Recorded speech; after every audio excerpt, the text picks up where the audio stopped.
Welcome to the Mockingcast, the podcast of Mockingbird Ministries. I'm David Zoll, your host, and in a few moments, I'll be joined by my co-hosts, Sarah Condon and RJ Heyman. We come to you every other week to discuss a few of the places where we currently see grace and its absence playing out in unexpected and compelling ways. We're glad to have you with us. Praise the Lord. Praise the Lord. God. It is the season finale of the 8th season of the Mockingcast. Can you believe it? 8 years of doing That's this crazy. Really? Mockingcast. Yeah, I had to look back and see. You know, we haven't always taken a summer hiatus. I think, well, maybe we have. We're getting lazier. We're getting lazier. The hiatus is getting longer. We're just We're tired. just taking the gospel more seriously. I guess. Yeah. Our listeners have been able to track our sanctification, and that's like a really, what an honor. Wow. Something What a like that. journey. Yeah.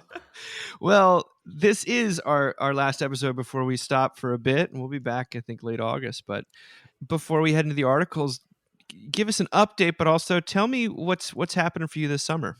Well, Annie and my godmother and me were all going to Paris, France. Ooh la la. I'm hoping to say France with that Oh, accent too. We're La going to France. France. Oui, en France. On Saturday, which will be really incredible and like the girls' trip of a lifetime. And yeah, I just could not be more excited. So we're doing that. And I mean, it's basically the same thing.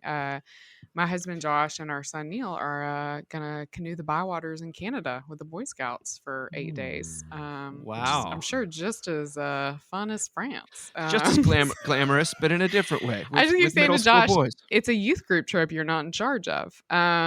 So yeah.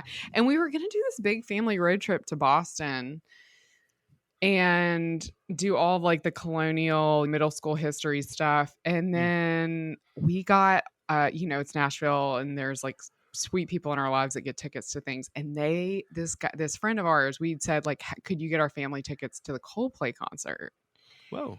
And he's like, I can only get 2, which fair enough. But Annie is a huge Coldplay fan because Josh would play it in the car when she was little, and like massive She Coldplay favors fan. the early stuff, obviously. Yeah. And so we moved. Dave's our breaking up in hives whole- right now. Coldplay was mentioned, so Dave is just like, No. shut it down. Shut it down. I have a lot of time for Coldplay. But give him it's 5 years, and they'll be his favorite band ever. So Well, that's probably true. We moved our whole Boston trip, and instead we're gonna make sure they can go to the Coldplay concert in Nashville, and we're gonna go to a mid-level resort in Cancun. So we're pretty excited about our summer. Yeah, starting in sounds Paris, exciting, Sarah. that's ending in exceedingly Cancun. bougie. Very, right? very bougie. It's gonna be fun. Yes. We're excited. What Yeah, about yeah. what about the Heymans? We are, well, I've got a few things. I got a few out of town weddings up in the Northeast, Nice. which will be fun. But then our big trip is we're going to do a big kind of 3-week road trip in the Rockies, because we did a bunch of those with our older boys before our youngest boy was born. And he's very jealous when he looks at all the pictures. So we're going to go to Santa Fe and Yellowstone and Teton and Glacier and Wow. probably I remember when you did that one time. yeah. So we'll do about 3 weeks out there, and that'll be very nice. That's Very nice. awesome. Yes. And my brother's like a lot younger than me, and I'll like bring up all these great trips we went on out west, and he's like, Yeah. I have zero memory of that. So Yeah, Marshall I'm gets glad very that- angry. Yeah. Yeah. Yeah. Who were you raised by? Yeah, exactly. He's like, we went to Louisiana by the time I came along. So The calm rules down. changed, the trips changed, the impressions The parents changed. change. Yeah. parents it's- definitely Well, Yeah, he's doing okay. I remind him, like, okay, you went to Costa Rica when you were like 2, and you've Yeah, been there you're twice. okay, So babe. slow it down, okay? You've done just fine. Like you've achieved a lot more by 8 than your older brothers did. So That's whatever. funny. That sounds great. Yeah. I honestly feel like I'm literally limping into June. I tore my meniscus in my knee, so Oh, I'm You like athlete, you. in pain. I don't know how. I don't know if it was athletic. It might have just You literally don't know how you did it. This is like the middle-aged ailment portion. That's Mm. right. And I talked to the orthopedist this morning. He's like, "Well, I see a lot of men age 40 to 50 who have sort of knee pain, and this could be something bad, or it could just be you're getting older." Age, So, yeah. I'm just hoping that's not my entire summer, Yeah. because it Yeah. might Yeah. Yeah. involve surgery, but trying to be upbeat about it. We've got some trips planned, some beach stuff. We're going to Camp Arcadia again. Nice. I'm driving up RJ to speak in Connecticut at Ooh. Trinity Southport, where our friend Matt Lindemann, shout out to Matt Lindemann, Nice. Oh, is the Matt. rector. If you're there on, I think it's June 1st, That's awesome. that'll be fun. But that's it. I've intentionally said nothing more after that. So, yeah, our kids are just like their dance card is very full with camps and swim team, and or at least one of them's doing swim team. One of them's doing music, movie making. It's like these kids' summers. But our oldest actually got a summer job. Whoa. So, What? Good yes, for I him. was What's he doing? he lobbied for this, and I said I didn't Okay. even know kids still got summer jobs. I'm pretty sure the Mockencast has done an article about how they Yeah. don't do that anymore. Yeah. I know he's gonna be taking trash out at our favorite pool nearby. Mm. Awesome. Work in the pool. Will there be some young ladies at the pool? We love perhaps. this. You know, I'm is there? assuming that yeah, there's yeah. some ulterior Summer motives. loving Summer happens so loving. fast. That's amazing. It's a Yeah. really cool spot. but- Good. Good. Anyway, the other thing that goes on this time of year for Mockingbird is we are about to send out our semi-annual fundraising pitch. I've just written the letter, and that will go out to anyone who's on our mailing list. But for those of you who aren't on our mailing list or simply just have listened to this first, I want to say thank you for listening. And if you're a person that can support Mockingbird financially, we would sure love it and need it and appreciate it. The economy has been challenging for folks, and we feel that in our fundraising, and we love to make everything free, all this stuff. We have no plans to change that, but the financial burdens, like everything, just keep getting bigger and bigger as the years go on. So please, if you can give generously. Just to say, if you do sign up for any amount of automatic monthly giving or give a one-time gift of $600 or more, we'll not only sign you up for like a year subscription to our magazine, but we will send you an awesome Mockingbird baseball cap. Sarah, RJ, and I now have Mockingbird sweatshirts, which those They're are very available on cool. our store, so you can Yeah. check those out. Merch. We do have an issue of our magazine will be out this summer. It's the Law and Gospel issue. And it's sort of going back to the roots, you guys. And it's a beautiful. I've seen the proof today. It's unbelievably immaculate. So yeah, but please give generously. We really would appreciate that, and we need it. Yeah, I'm excited about that magazine. It's the first time, maybe ever, or certainly in a long time, that I've actually gotten to write an additional thing, which was really fun. I mean, I feel like I'm a public radio listener, as everyone knows, and I feel like they're like in their ask moment right now pretty heavily, and there's a lot of anxiety in the system. And I would like to say that I think we don't live in anxiety in our system. I mean, maybe Dave just hides it really well and absorbs it all, and just eats cheese pizza to cope with it. But I feel like I feel like we really trust that we have been given this crazy thing that three of us get on here and we like are friends and we enjoy this time together, and then other people listen to it, and that that God has put this in front of us, put this work in front of us, and try to trust that people want to support it to keep going. And I mean, I think we certainly want to ask for support, but we're hoping we're not one more anxious place in your life, right? Mm. That's like, you have to step up. Like, I hope that we like lead with grace in this way too. So yeah. Well, it is fun to see how God provides every single Yeah. year, and it's I'm a faithless, fearful person, but I have gotten a front row seat to watch how that's happened. God has provided for Mockingbird, and I pray that will continue. Mm-hmm. And if you're hearing this and you feel led to be a part of that, by all means. But I don't want to be. I told the Lord early on. I said, if this is going to be, this gig with Mockingbird is going to be 90% fundraising and 10% ministry, I'm not interested. Yeah. And that hasn't turned out to be the case at all. And I just hold it lightly. We do ask twice a year. And RJ, you're a person who has to raise a budget. What do you have to Yes. say? I was just going to say, one of the wonderful things about being on this podcast is that, about once a week or so, Dave, you send us a email, you forward us an email or a letter or something that a listener has written to us about the impact that the podcast and the ministry has had on their lives and the ways that it's brought them peace and joy and closer to God. And those are lay people, but those are also clergy.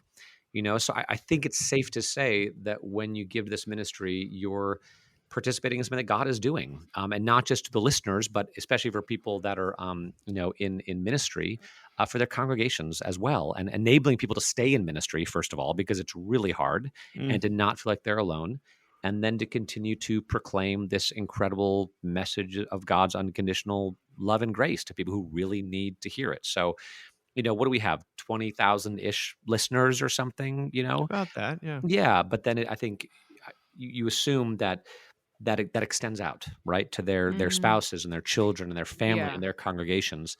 And I think there's a real impact that's being had, and we see that in these wonderful letters we receive. So thank you for sending those, because they're like as good as gold. We love them. But just to say, we're not speaking into a void. Thank God. Yeah. No. Yeah. It's on Sunday, I was at St. B's and this gentleman came over to me. His name's Nathan from St. Louis. I'm going to give him a little shout out. And he's been listening to the podcast for forever. Yeah. And it's from, what are the churches that are non-denominational and they're called an Acts something. Acts church? 29, maybe? Acts 20, he was in an Acts 29, is now something else entirely and stuff. And I just was like, oh my gosh. And you came and sat in this Episcopal church service, and I think I love that, like, any other, literally, and no shade, but any other podcast with 3 Episcopalians on it is trying to make more Episcopalians. And that's never the goal. And it certainly is not reflected in our listenership. And we're so interdenominational. It's crazy. Yeah. And I love, in some ways, like the agendalessness of what we do.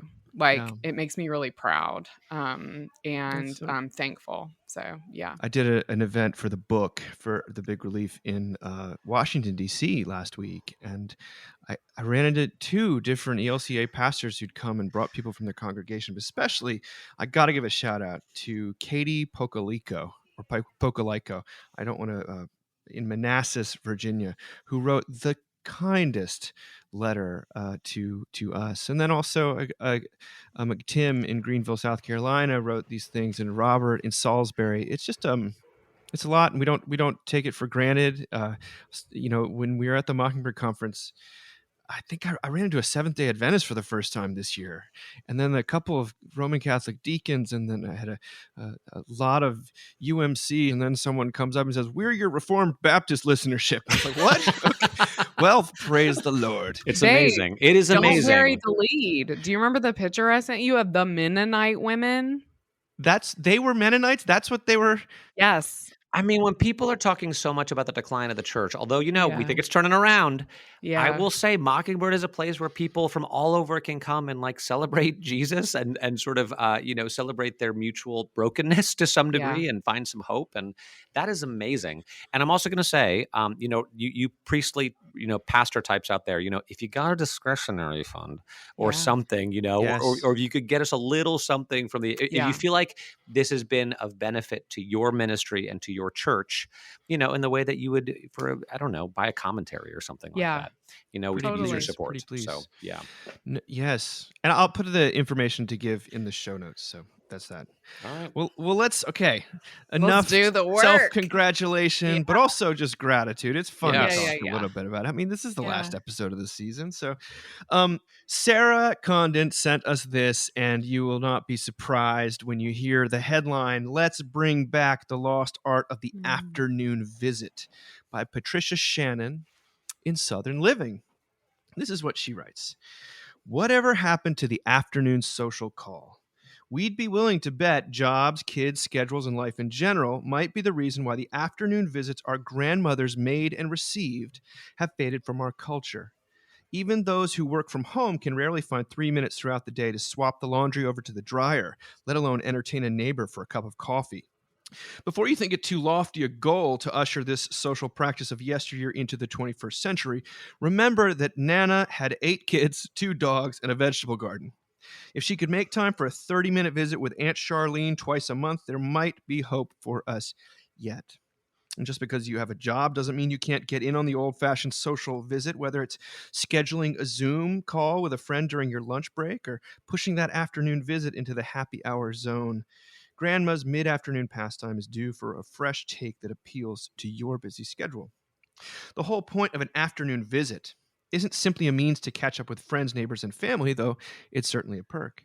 It can also serve to reprioritize your day, slow things down, or even eliminate the sense of mundanity that seems to creep in after our daytime hours begin to morph into a series of identical time blocks. Bringing back the afternoon visit is as much about the me as it is about the we. She closes by saying, "There's no denying our grandmothers, mothers, and all the women who have come before us certainly had their hands full. But while some aspects of our lives have changed for the better, it's easy to leave some of the good stuff behind. And the afternoon visit, well, it just might be one of the best." Okay, Sarah. This is bringing out your inner fried green tomatoes. Let's Is it that inner though? Do you know what I mean?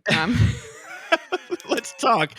I mean, for me, this was a lot of the like, we need to throw more parties, right? And it was so funny. I read it and I was having this overwhelming urge to just show up at my friend Jill's house. Mhm. And Jill lives like 12 minutes away and, you know, has 2 kids. She's literally like some sort of a urology OBGYN surgeon. Like, and I couldn't let myself do it. And so then I see the article and I send it to her and I'm like, Jill, I really wanted to just pop into your house. And she said, I really just wanted to pop into your house yesterday. And it's such a funny thing. Like, we don't do this anymore. And it's a huge bummer. I don't know if y'all grew up with it. And when I read this, I was like, wow, I feel like I grew up with like older people because my parents did this a lot and we had it all the time. And, you know, my parents worked from home. And so they really welcomed it. Like, it would be a break in their afternoon. And my mom had this mix that she would get from the grocery store that was cranberry orange bread. And as soon as there would be a knock on the door, you know, I literally think you added water to this. I mean, God knows what it tasted like, but she wasn't a baker. And so she would throw this together. They, you know, my parents made their last pot of coffee at 4 p.m. every day anyway, because they were like journalists. And so they drank it like water. So there was always coffee and there was something so, there's such a ritual of connection to it. And like, I mean, God, don't y'all get sick of going home and seeing the same F word people every day? Do you know what I mean? Yes. Like, I get home, I'm like, I love my family. and Well, we're back. I'm like, we're doing this again for the next I feel 5 bad for hours. Josh and Kate because I don't know what you're talking about. Until you guys go to bed. And it's like, and we're in this like horrible moment right now, which RJ warned me about, where like they're up with you. And so you can't watch the fun things you want to watch. And so you're just watching like, Go away. yeah, like yesterday I just gave up and let Annie watch One of Them Days with SZA. And I mean, I covered her eyes. I've been watching Cobra Kai with Marshall, which is like, but you just like right love up it, to the bro. end, mostly inappropriate, but like we're I having can't so watch much Mo fun watching it too. together, you know? Yeah. It Yeah. just, so anyway, it's just like the same people every day. And I'm like, I need more people. I don't know. I'm kind of craving this and trying to figure out like, what does that look like in my life? What does that look like even just like directly in our neighborhood to just pop in? I mean, I think people would think I was crazy if I did it. The pop in. Yeah. If I was just But like, hey, Sarah, I mean, just... they already think that. So, I know. you And know, so if you're there. I mean, I'm thinking, what do you got to lose? Exactly. If I just bring something, you Yes, know, bring a bottle of wine, you're good. and just be like, hey, I just wanted to, I don't know. I feel like you have to like bring a thing, like not wine. Like you have to bring something. Otherwise people are going to like, is Sarah Condon showing up at your house with wine? Like everyone's going to be like, Or is we're Sarah worried. Condon just showing up empty handed nonstop? Yeah. She's just like, what is she? Was she expecting us to feed her? But like, I'm such, this tell is you such a beautiful thing. What this makes me think of is smoking. Oh, I think the sad decline of cigarette smoking in our culture. Now, I say that as a person who has who knows people who've died of lung cancer, and I take that seriously, and it's awful. But however, there was a brief period in my 20s when I lived in New York City and was starting Mockingbird, in fact. And let's just say tobacco was our friend. And Mm. one of the things that it did was like it punctuated the day with these random social hours, and like you'd go outside, it'd be this ritual, but mainly you just chit chat and you'd hang out. Nobody had a And phone. no one had a phone, or where our phones were pathetic looking back. But I think there's something deeply lost in that. Now it's like I try to take walks or something. RJ, what do you think? Well, that my wife and I may or may not a couple times a week, be on the back porch sharing a cigarette while our son is watching Cobra Kai,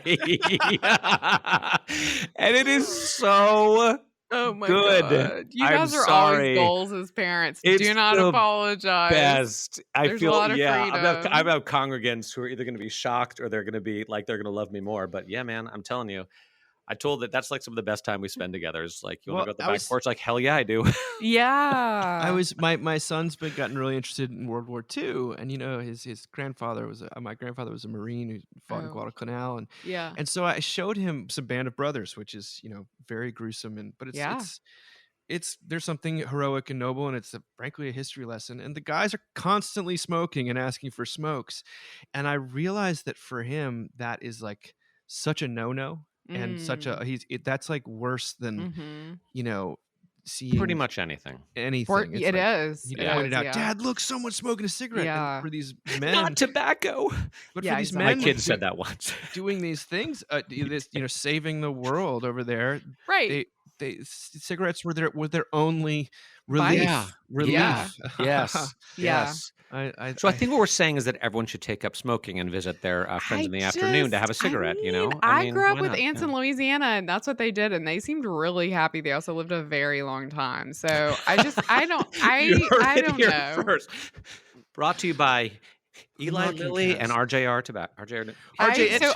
I now have to read this because we talked about cigarettes. And it was in McSweeney's, and I'm just gonna read the first part because I love it so much. I know Did you know what I'm talking about? Well, Listen very carefully. Moms don't want a pendant that says mama or a sweatshirt that says I'm in my mom era.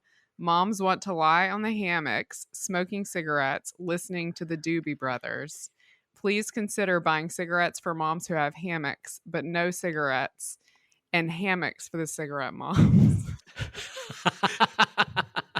People just need more chill and connection, like and Doobie Brothers and like all this. I mean, my cup is so full when I have that. Yeah. Did you guys see the Saturday Night Live skit on Weekend Update from the cigarette, the old fashioned cigarette, like just bashing on vapes? Remember the whole vape thing in like Australia and like but the final thing he says, it's one of the younger, newer guys who's like very deadpan face. I can't remember what his name is, but he's like, "Find me in your mother's purse." That's like how we went out. I was like, yes, that's exactly right. Well, if there was a version of this that didn't make my lungs feel like an ashtray, I would be very. I'd be considering. You just got to commit, Dave. Oh my God. Yeah. Me with severe asthma. Yeah. No, I mean, like, I think my version of afternoon check-ins would have to involve baked goods. But yeah, I mean, my aunt just visited us and she literally rolled up with like 3 different canned vegetables and like 2 plants. And like, she's just like, I brought stuff to you. Like, there's just something so like generous. You know what it is that's so beautiful is the assumption of welcome. And we don't have that anymore. We assume people don't want to see us. They don't want to connect. They won't have time. They're too squeezed. Yeah. It's the assumption and of welcome. they're embarrassed about how their house looks. Oh, yeah, that's a huge thing, too. It was like, oh, my God, someone's here, straighten up quick. Oh, my God, But isn't there something so beautiful and like godlike about the assumption of welcome, right? Yeah. That like we don't allow ourselves to like have that anymore. That's beautiful. Yeah. The closest thing I have to this is hanging out at like soccer practice with other dads or moms, like to the degree that we do that. Yeah. I need to, I expend I'm very extroverted, but I expend 99% of my relational energy around my job.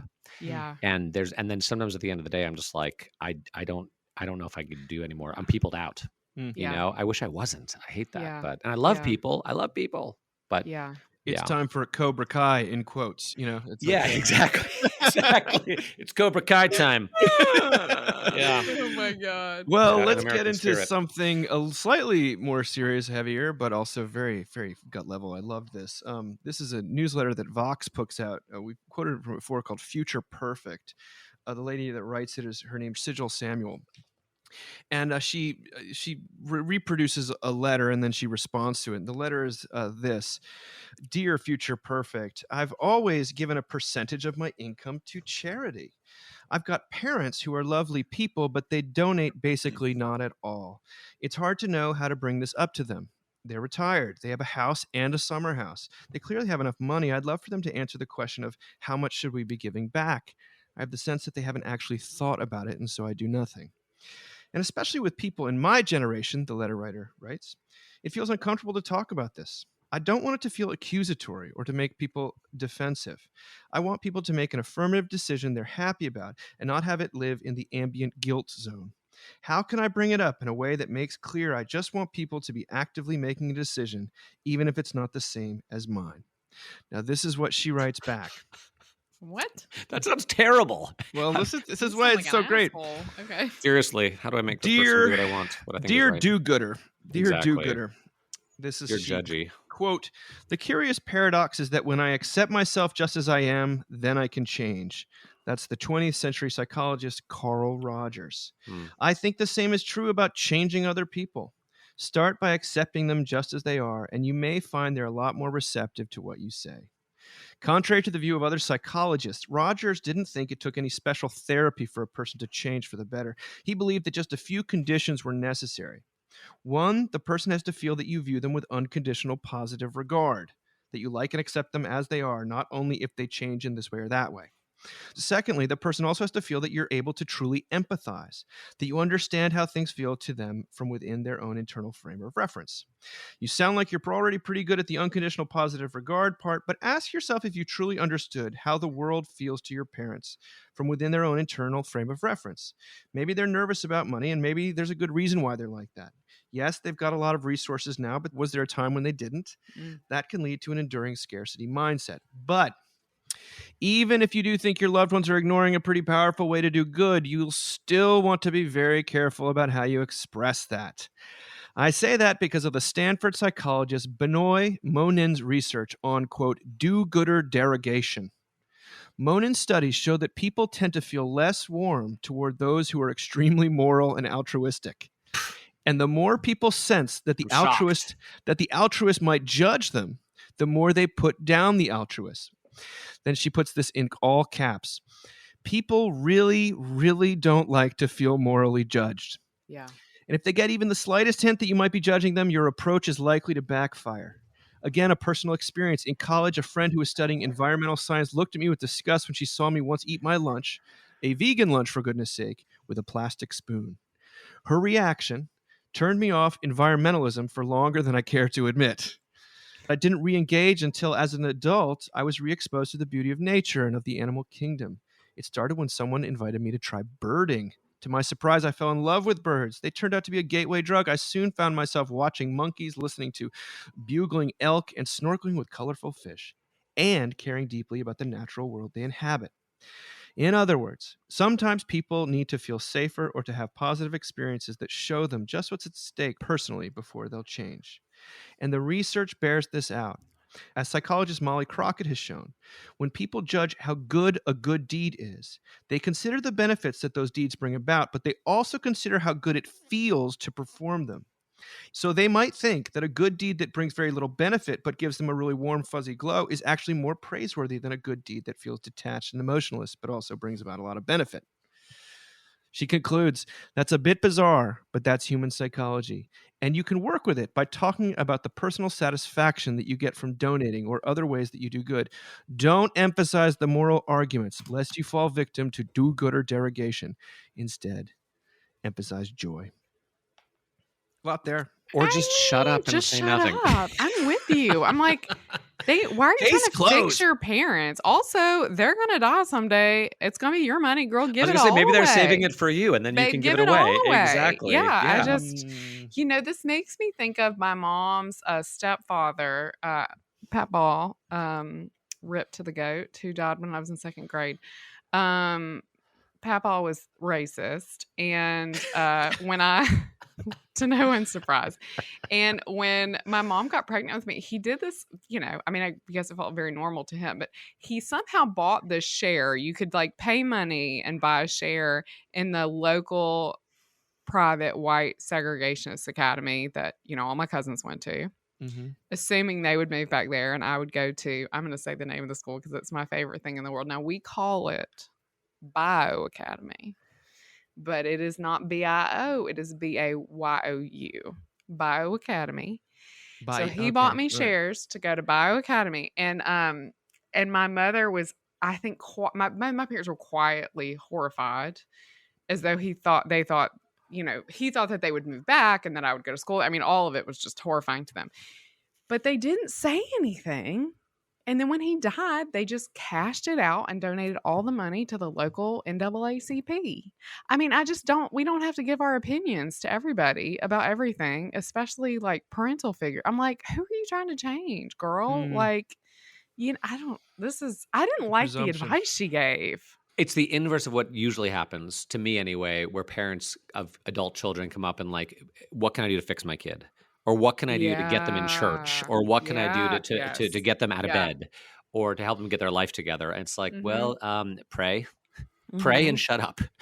Just pray that God will intervene and do something, because chances are all you're going to do is push them farther away. Yeah. And also, to draw a very explicit connection, like if someone goes to a church where they feel that God is morally judging them without any grace or forgiveness on the other side of that judgment, they will never, ever come back ever. Correct. And they'll never want to have anything to do with God or Jesus or church ever again. Yeah. Which is why we got to talk about the reality of guilt and the reality of shame, because we all experience it, and then talk about how Jesus loves us, even though we're guilty, Right. and he Unconditional positive regard. I will say there was someone who came to talk to me recently who's been coming to church. And she was just she's going through something, and she felt like she had a connection with God, and then she sort of felt like she lost it and she didn't know what was going on. And we just talked for a while, and she sent me a letter a few days ago. And she said, I know it didn't seem like you were helpful, but you said one thing that changed everything, which was that God loved me unconditionally. She's like, up until this point, I'd always thought about my relationship with God as being transactional. Mm-hmm. And the fact that you said that God loves me unconditionally made all the difference and changed everything for me emotionally and spiritually. Mm-hmm. And it was such a reminder, because to me, I'm like, I feel like I say that till I'm blue in the face, but I guess I don't enough. And the amount of people walking around feeling like that it's a you scratch my back, I'll scratch yours type of relationship with God, a very conditional, if then, transactional, or that God just hates them. Mm-hmm. God, or is judging them constantly. It's so sad, which means you just cannot say it enough. You cannot say it enough. It's wild. Unconditional positive regard. I think about that. I love that. The Carl Rogers thing, I do think, is pretty wise. It's very similar to what I've certainly said before, that people only change when they no longer feel they have to in order to do it. And they, even then, they still might not change, or they might change for the worse. So once you get into the changing people's behavior game in the precise way you want to, and I know that the person's trying to be kind, but once you get into that game, I fear for her spouse or her children. Yeah, Right? it's just it's a hard thing to do, because you're managing the whole world, and it is a sort of a take a look at the log in your own eye kind of situation. It's big, like unintegrated Enneagram 1 energy. That's what I would say. I'm like, sorry, I'm just you like, and my mom need to hang out. What Sarah. I do think you need to email Hillary. Are you kidding me? I would love that. I would live for that. I would love that. There is the beautiful things, though, that I do like about the advice she gives, is when she talks about the way she got back into environmentalism, it wasn't by being told she needed to get back into environmentalism. Sure. What she did is she started to love birding. Yeah. And then all of a sudden she had this gratitude for nature Yeah. and love for nature, Yeah. from which flowed perhaps, wanting to, I don't know, give to environmental Sure. causes. And so gratitude has got to be the engine through which any kind of And love. Yeah, Love. but Yeah. also like leave your parents alone. Like Seriously, also like good I have people in my God. life whose parents are like addicts or like mentally ill, and you're like, my parents don't give enough money. Like, get a life. Sorry, it is so It's true not- though that we No. changed from a culture where it's Stop. always like the parents like, what can I do, what leverage do I have to Yeah. to change or shape my child, Ugh. into a sort of a moralistic thing where like the children are trying to sort of reparent the Yeah. parents, and it doesn't go over that well. Well, let's Oh, talk a little bit, man. maybe while that might have a generational component that it feels that it invites some judgments from me at least. Here's one that invites some compassion. This is from David Brooks. We haven't actually quoted him on here for a little while. He Aw. wrote this in relation, we're recording this right after a lot of graduations or as they're happening. This is in the New York Times. We are the most rejected generation. This is what David Brooks writes. Not long ago, I was at Williams College speaking with a fascinating and terrifically observant senior named David Wignall. We were talking about what it was like to be young these days, and he made a point I'd never considered. We are the most rejected generation, he said. He's right. He pointed to the admission rates at elite universities. By 1959, about half American college applicants applied to just one school. But now you meet students who feel they have to apply to 20 or 30 colleges in the hopes that there will be one or two that won't reject them. Roughly 54,000 students applied to be part of the Harvard class of 2028. Roughly 1,900 were accepted. That means about 52,000 young people were rejected, 53. The same basic picture applies to the summer internship race. I recently spoke with one college student who applied to 40 summer internships and was rejected by 39. I ran into some students who told me that they felt they had to fill out 150 to 250 internship applications each year to be confident that a few wouldn't reject them. Things get even worse when students leave school and enter the job market. Applying for jobs online is easy, so you have millions of people sending hundreds of applications into the great miasma of the internet, and God knows which impersonal algorithm is reading them. I keep hearing and reading stories about young people who applied to 400 jobs and got rejected by all of them. It seems we've created a vast multi-layered system that evaluates the worth of millions of young adults and most of the time tells them they are not up to snuff. So then he talks to a bunch of students. He said, I asked the students if the most rejected generation thesis resonated with them. Every single one said it did. Several of them told me that they had thought that once they got into a super selective college, the rat race would be over. On the contrary, the Hunger Games had just begun. And then he profiles all these student organizations that are student run, where they electively recreate the same amount of rejection. So like Harvard Crimson, Society rejects 90% of the people who apply it from within Harvard. I have not even begun to discuss the everyday rejections that afflict everybody in this age group. The Instagram posts nobody likes, the cool friend groups that exclude you, the hookup partners who ghost you, the 100 of times you swiped right on an online dating app only to get no response. I asked the students I spoke to at elite colleges if living in this exclusionary regime affected their personalities. One young woman told me it had made her harsher. She put on a protective shell. A foreign student noticed that her American peers all had perfect elevator pitches. They were masters of impression management. Now Brooks pivots to social science. He says, psychologists like Roy Baumeister and others have studied the long-term effects of rejection, and they are not pleasant. People who have suffered rejections become, on average, more aggressive, less empathetic, have a harder time with self-control. After all, rejection threatens some of our core psychic needs for belonging, for agency, for competence. People need to feel that they're good at performing important tasks, that they're welcomed by others. Constant rejection tells them no, no, no. Rejection reinforces the dark world mentality that is so prevalent in our culture, the idea that the world is menacing and that people and institutions are untrustworthy. I should close by reiterating the fact that the people I'm writing about here are the meritocracy's alleged winners, the valedictorian class, the golden children. Are they just whining through their privilege? Maybe a little. Nonetheless, these conversations and all the research I've read point to one conclusion. It's just phenomenally hard to be young right now. There must be an easier way to grow up. This is why people don't do afternoon visits, because they're depressed and they're just like home doom scrolling, trying to take their mind off of how impossible their lives are. Also, like if they face as much rejection, then like why wouldn't they Why also would be you show up at rejected in someone's house that? and Why get would you show up rejected at someone's again? house? Yes. Yeah. Exactly. And he says that like part of like the reason why students get these internships after their freshman year and sign job commitments super early on is simply because they don't want to face more rejection. It's not Mhm. necessarily because they're like know exactly what they want to do with their lives at 19. It's that Yeah. uh I was just with a dad this morning, a guy who goes to our church, and his fifth graders in the same class with Annie. And he has a son who I think will be a junior, or maybe is a junior, going to be senior. I don't know.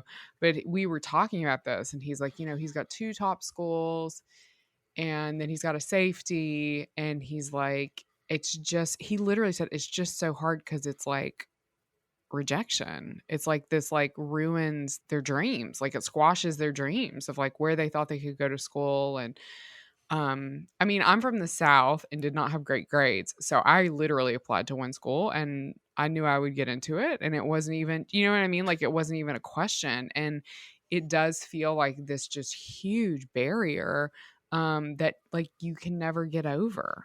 can you imagine that much rejection though? You apply to 40 At internships that and get a age, I mean, if I applied to 10 like at this internships age, it and would got crush 9 me. rejections, that would be terrible. But It's if awful. 39, It's like everyone's an actor now, yeah, no, it's auditions nonstop. right? RJ, you've actually walked with your kids through parts of Yeah, this. like recently. Yeah, it's really hard. I mean, Jackson Mhm. applied to like 20 different schools and he got into a good number of them. But I'll be honest, like, given what his test scores were and his grades and everything, I was like shocked he didn't get it. I mean, not to be weird, but like, Yeah, I thought he'd get in more places. sure. But he didn't. And then he Yeah. had classmates who did get in those places where their grades weren't as good and their test Yeah. scores weren't as good. And it's like, what is going on here? And he also ended up exactly where he was meant to be. Praise Yeah. God. And he actually got a job out of college. He did actually apply for something and get it, which was incredible. My son Spencer applied for a bunch of summer internships this year and didn't get any of them, but he's studying abroad in Italy, so he's doing okay. You know, it worked exactly. Thoughts and Poor prayers for guy. Spencer. Thank you so Yeah. much. Yeah, this is the ultimate bougie podcast. Ah. But what was I going to say? It's funny how this cuts against the grain of, young people are so entitled. They're just so entitled and they're so, and it's like, are they? Are they? Do you know any young people? Have you met any? I'm just not even sure that that's really, that's true. It just, the way it changes everything and changes. Like I was at a wedding a couple weeks ago because we have this pocket of young people in their 20s at St. B's, and I was standing next to a young woman who's dating, and she was just telling us about all the nuances of it, but then just like that she's like into statistics professionally, and she's like, it's just a numbers game, and you Yes. can't take it too seriously, and you Don't have to take it hold it really personally. lightly. It's impossible. None of these were the things I was thinking or feeling when I was dating. I was taking it all personally. Of course. Right? It's it felt dating. Like everyone, yeah, it's dating, right? It felt like everyone was someone I could marry or not. Like I was asking myself that question. Like it just was like such an intense experience. And yeah, it makes me wonder about like dopamine and apps and just all that. You know what I mean? Like that you're not feeling this like the full frontal force, right? Of Whatever I like can do. yeah, of like me a deep cigarette. relationship and risk and all this stuff like that made it really hard and really beautiful. I was been watching, it's been prom season here, and everyone is posting pictures of like a group of girls going together and a group of boys going together, and like no one has dates. And we've talked about this on the Mockingcast before. There's a few. Yeah. There's a few. It's it's not that common. many. Yeah, it's common. And even I had a date, guys. I had a date. But if you're up against this much rejection, of course you don't want to. You're not looking for more. And then you hear the ways the kids, Ginger Mayfield sent me this article about dry texting, which I still don't quite understand. Otherwise, we would have talked about it. But it's basically these very complicated ways in which people hedge their bets not to get rejected or send subtle signals that they're not that into you.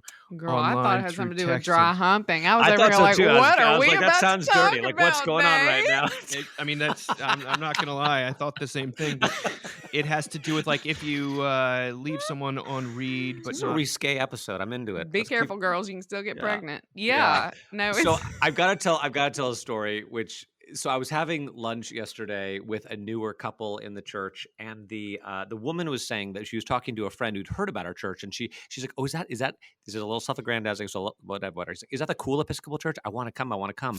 But Aw. I have these friends, and they say it's really hard to get in. Have you met RJ? And I just started to. I'm like, what could she possibly mean by that? Yeah. And the reason I tell is because a church, hopefully, I hope, you should never be scared of rejection. Right. Now, that's actually that's the opposite, because a lot of times you show up and people give you the cold shoulder and you hear a terrible sermon about how God needs you to get your act together. Right. But Or your baby man, screams and everyone glares at you. exactly. Yeah. But imagine a place in our culture where anybody could walk in and they're not going to feel rejected. I'd Yeah. want to go to a place like that. I mean, you know? in the book, I just wrote The Big Relief. I talk about grace from a bunch of different angles, and one of them is favor, which, unmerited favor is how the youth ministers among us talk about grace, and I like it because that's relief from rejection.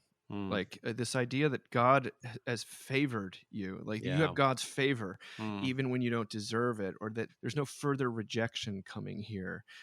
If you are a person who has felt the sting of rejection, and it sounds like a lot of these kids have felt almost nothing but the sting of rejection, I believe that's a very urgent and emotionally visceral, as well as intellectually powerful thing to talk about. And you see Jesus not rejecting the people that have been rejected. And I'm preaching this weekend on the paralytic at the pool of Bethesda, and Jesus accepts this guy who doesn't even like want to be accepted almost. It's an incredible thing. But I also, and so there's a yes there. Like I watch my 14-year-old who is had a, he's been part of this COVID generation. He's had a bunch of different schools, and it hasn't been easy. It just hasn't been straightforward. And he's applied to go to this like kind of fancy school next year that I didn't see coming. I didn't think this was going to be a possibility in any regard. God has made a way where there was none. But I said, why is he wanting to do this so bad? And I realized he's gotten a lot of no's. mm, He never got on the travel team. He never got on yeah. he's recently gotten on them, but like he wanted a yes. And I Yeah. remember I remember talking to him after one of his like another season of playing on the worst soccer team in the league, and he's like, Dad, you always say that it's important to learn how to lose, but like I'd like to learn how to win one day. Mhm. And he's like, and I realized like with this school application process, what he wanted, what he's after, was a yes from someone that wasn't me, mm. or his mother. And so we all need a yes. Yes, we we do. need that. Yes. So I don't know. Do you guys have any other further thoughts on that before we I'm go to just the saying, I next mean, thing? I was at the 8th grade graduation yesterday at the kids' school, which is like, the most Christian, non-Christian school. And like the kids got awards, and that was like really amazing. But then like the teachers, and this, the school doesn't have a ton of money. And the teachers gave each kid an individual award on a paper plate that like each teacher had like lovingly drawn out. Mm. And instead of having the kids like walk across when they said their name and hand them the diploma, like each teacher like said something out loud, like basically it was just like imputation over this like room of like rowdy middle schoolers. And like how known and loved and affirmed that they were. And like I just pray as a mom that I hope that that's like enough, like that foundation is enough when he has to face so much rejection. That's But beautiful. it felt like a huge gift. You just hope that like those moments, where they're so known and so loved outside of our homes by other people, are also moments that like they can find themselves in. Yeah. As surely as God is faithful, our word to you has not been yes and no, for in Jesus, every one of God's promises is a yes. Mm. I love That's that. beautiful. Yeah. Well, we're gonna Neil's end with award I just was, came up with that. I I love just, it. Neil's award was most likely to be able to take over the world, but will choose not to. So Oh, that was wow. That's amazing.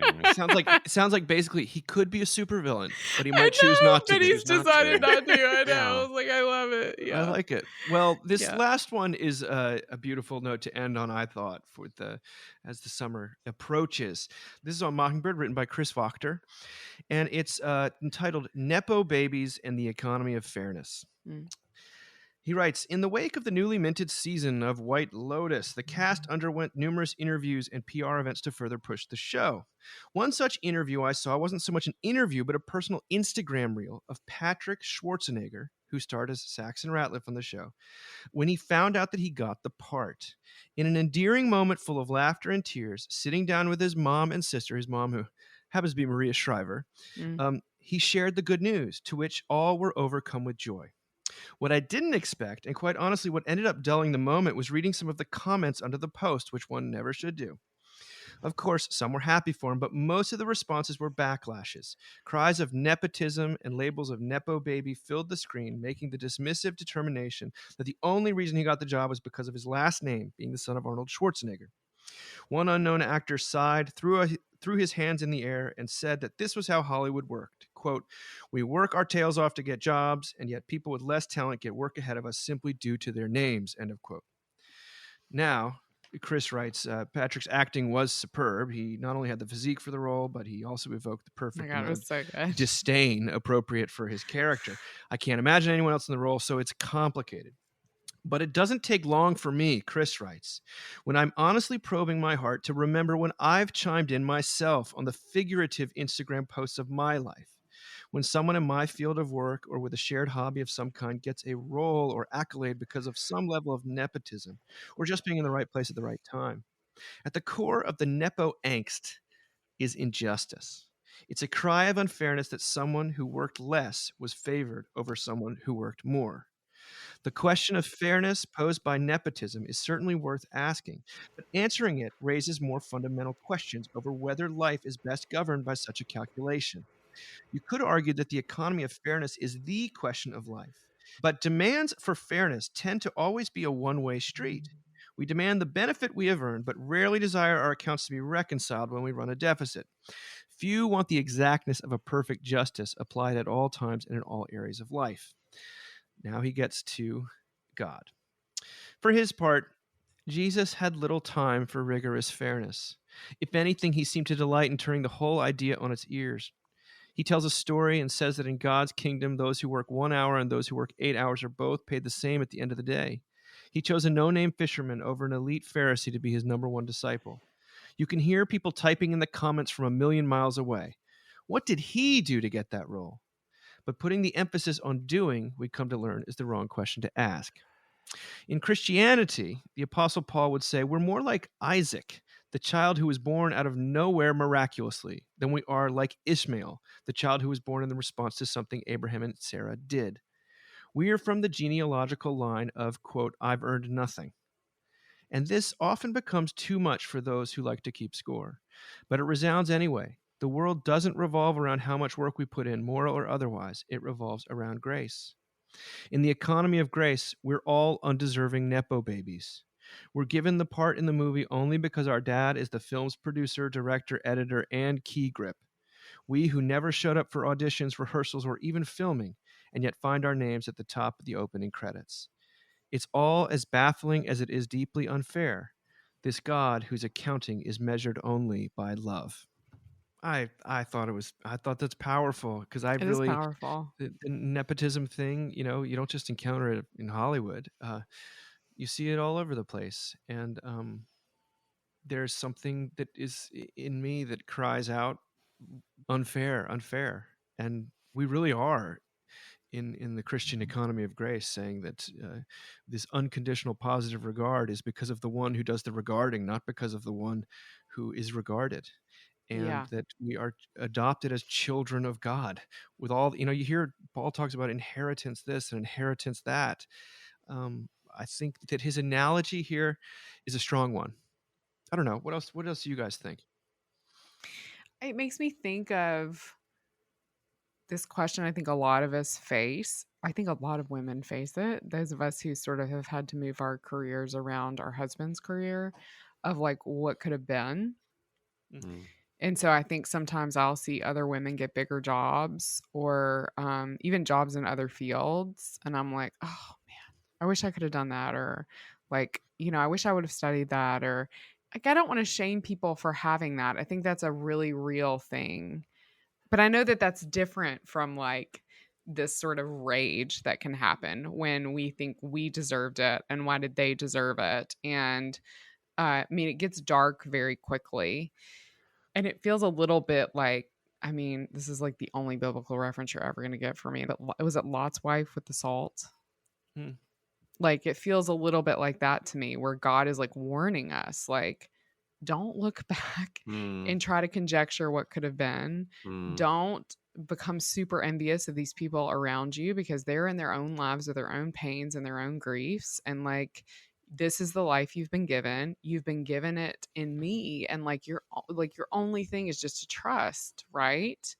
And even when you don't trust, because a Mm. lot of us don't, and a lot of us do, have, I mean, I'm all of my girlfriends. I feel like I do not have a woman in my life who has not skirted her work around her husband's work. I mean, that's just like maybe one, maybe my friend Lindsay, who's a badass lawyer, but like everybody else, right?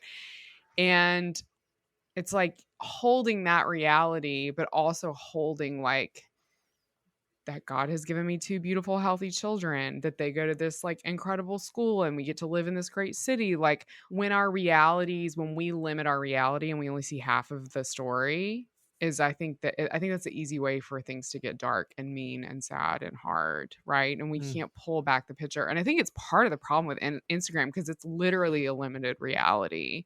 Social media is a limited reality. So you only see this really positive thing. And I never want to say like, but their life is hard too.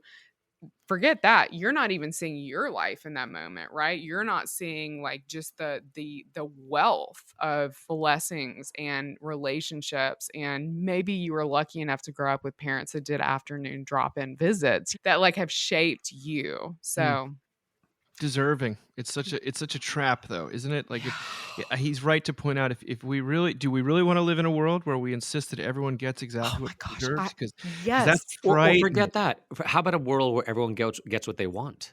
Because that's C.S. Lewis's vision of hell in The Great Divorce, is that it's a place where everyone gets exactly what they want all the time. And it's a complete disaster. Do you know what I'd look like? Can I just tell you? I would have no chin at all, like or no neck at all. It would just be no neck, and then just like this much hair. It'd be like this. That's what I'd look like. A full helmet, just a full helmet of hair. I mean, bulletproof. Yes, absolutely. No, but I think that's the challenge, right? Is like I do believe that God loves me and he's on my side and he's working all things together for my good, but that most often that means that my life will not look like the way that I want it to look. It means he was not going to necessarily give me what I want, but he is working for my good and somehow mysteriously transforming me more into, like Jesus. And I don't know. But Sarah, I agree with everything you said. Can I say something about marriage that I just heard that like maybe off topic for this, but was so brilliant? Yeah. So it was a clip I watched. I wish I could tell you where it was. But if you look up the Gottman Institute, you'll probably find it. It's the elderly Jewish couple who are the Gottman Institute. And they were on a podcast of this younger guy. And he was talking about, this sort of modern problem. And as he was saying, I was like, yeah, where he's like, women used to need men, right, for financial resources and stability. And women don't need men anymore. Like women don't need men anymore. Fact, right? And then he said, but men still need women because they need they need somebody to take care of stuff at the house, but like also they need somebody to really talk to when they get home about having a long day and everything. And this is the problem, right? This is what he posed. And this couple, the Gottmans, who were brilliant, were like, no, everybody needs the same thing. Everybody needs a deep relationship where they're known and loved. Like no matter how their day goes. Yeah. And it was such a when we get into this game of like people having the lives that we wish we had and people have this and people have that. And or maybe, with your spouse, like, well, my husband got this and this and this and I didn't get that, or I do this and he does that, which is like so common and totally happens in my own marriage. Like, it's like, no, but like the thing we actually need is an afternoon visit with each other. You know what I mean? Like we actually both need the same thing. So Well, you might say, like, both of you need the place where you get love and you're known and loved just because you're part of that family, you know, Right. or like it's Just because. even if Josh has had a terrible day or Yeah. Neil has acted in some sort of way, it doesn't. Yeah. You're not withholding the love, at least not in the deepest possible way, I think. I want to say this: we will be back, God willing, and the people consent, in the end of August, most likely. Do save the date, November 14th and 15th. We're having a conference in Charlottesville, Virginia. It's going to be fantastic. I've got to talk to you guys about that. But I wanted to close with the words of our friend Andy Squires, who's given us permission to play his new song, Miracle Service, which I just loved and has been keeping me going. And it captures so much of what we're trying to do with this podcast, but in a more poetic way. And this is from the bridge, because he phrases it as a bunch of little pieces of advice. But of course, it's anything but that.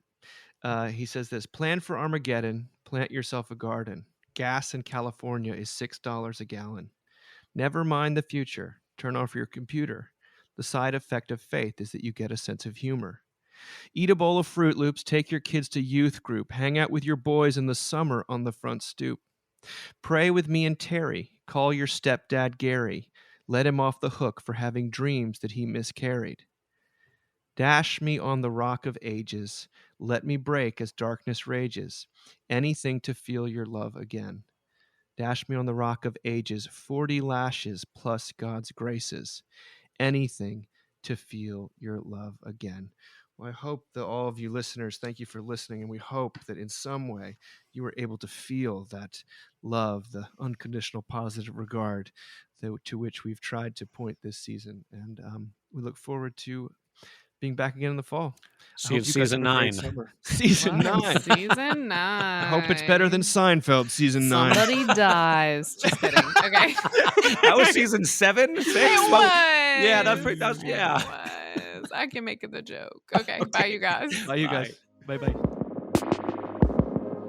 Driving to the ocean, oil derricks looming, irrigated dust bowl, agriculture blooming, sudden engine failure, pull over so no one dies.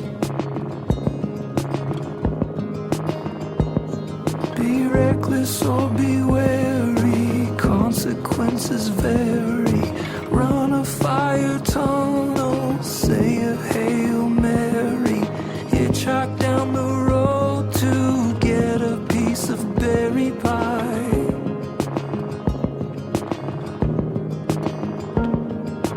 Dash me on the rock of ages, let me break as darkness rages, anything to feel your love again. Smog over the valley, snow in the Sierras, I am heading out of my cynical errors. Miracle service every Wednesday night at 6 p.m.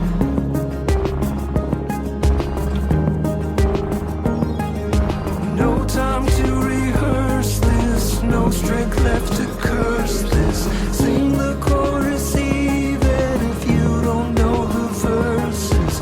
God has never done me wrong, can you say amen?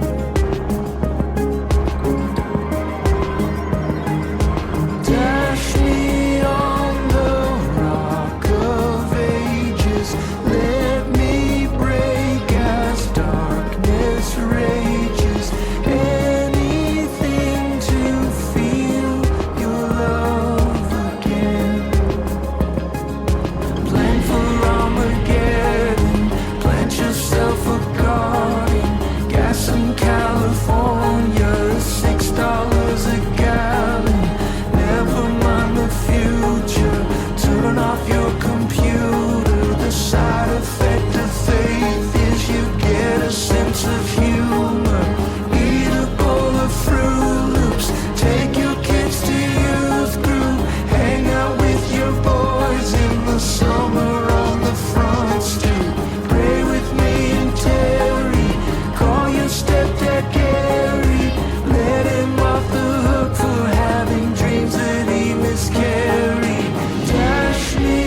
Thank you for listening.